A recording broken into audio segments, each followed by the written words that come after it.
Pozdravljeni! Dirka za veliko nagrado Madžarske je bila že tretja zaporedna dirka, vredna ogleda, navdušujoča, napeta in nepredvidljiva. Še nekaj mesecev od tega je bilo polno navdušencev, katerih so stokali, kako so dirke dolgočasne, brezvezne in kdo to sploh še gleda. Upam, da bojo sedaj tiho. Zmaga Lewisa Hamiltona je bila nepričakovana, zaslužena, a treba je dati vso vrednost, vse pohvale tudi Maxu Verstappenu.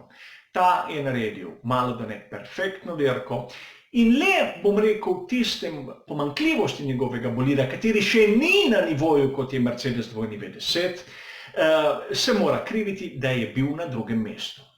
A tudi pri Mercedesu so se morali tako ekipa kot Lewis Hamilton pošteno potruditi za to zmago.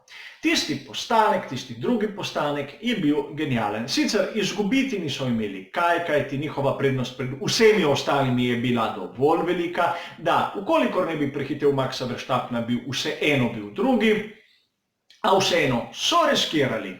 Na začetku, tudi sam priznam, nisem verjel, da jim bo uspelo, a kar naenkrat Lewis Hamilton je zopet iz rokava potegnil ven serijo krogov, kateri so bili bistveno hitrejši od tistega, kar smo videli prej, in je v prvem poizkusu na koncu štartne ravnine z relativno lahkoto prehitel Maxa Verstappena.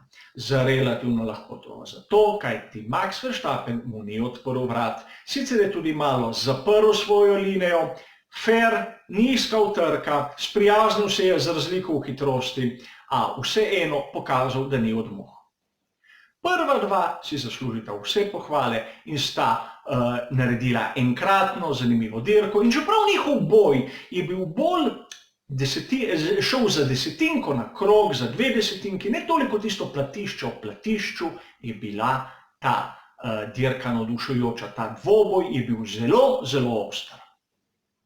Po drugi strani imamo tudi druge izmed voznikov, kateri so se pokazali kot izjemni. Poglejmo samo, kaj je pokazal George Russell. Vemo, v kakšnem stanju je Williams, kateri se izboljšuje, kateri prikazuje z dirke v dirko malce boljše rezultate. Danes je na sami dirki prehitel dva voznika, katera nista imela tehničnih okvar in je pokazal, da se da, da je upanje tudi, da z malce sreče na progi doseže kako točko. Da izpustimo tisti primer, ko je Robert Kubica po spletu okoliščin pristal na 10. mestu. Robert pač je končal kot zadnji med tistimi, ki so končali dirko, kar ni nič presenetljivega. Proga v Hungaroringu je fizično naporna za voznika. Treba je vrteti volan in njegova poškodba roke se tukaj bolj pozna kot na kakšni drugi progi. Tudi pri McLarenu so pokazali enkratno formo, oba bolida med točkami. Sicer so bili nekateri tudi boljši, a generalno gledano enkratna forma v vzponu. Kar ne smem reči, da je takega tudi pri Renaultu. Pri Renaultu so bili porazni skradno nekako z trendom letošnje sezone. Imajo neke prebliske, pokažejo svoje kvalitete. Njihov bolid, po mojem mnenju, vsaj kar se vidi od zunaj, po dizajnu je zanimiv, a ne uspejo sestaviti dobre dirke skupaj, da bi imeli kvalifikacije in dirko brez težav, je prej čudež kot navada. Pri Ferrariju so bili pa v veliki krizi.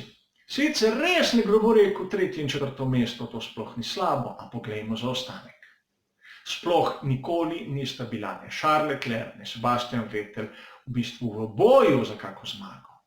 Na srečo, da je Valtteri Bottas svojo dirko pokvaril že na začetku, tako da sta prišla sploh na stopničke.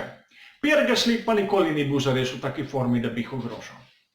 Zato se je treba vprašati, kak je bil ta paket posodobitev, ki so ga dobili v Hungaroringu. Je bil res tako dober, jim je res omogočal neko prednost, ali so nam samo pokazali nekaj kosov, za katere so vedeli, da na dolgi razdalji sploh ne delujejo.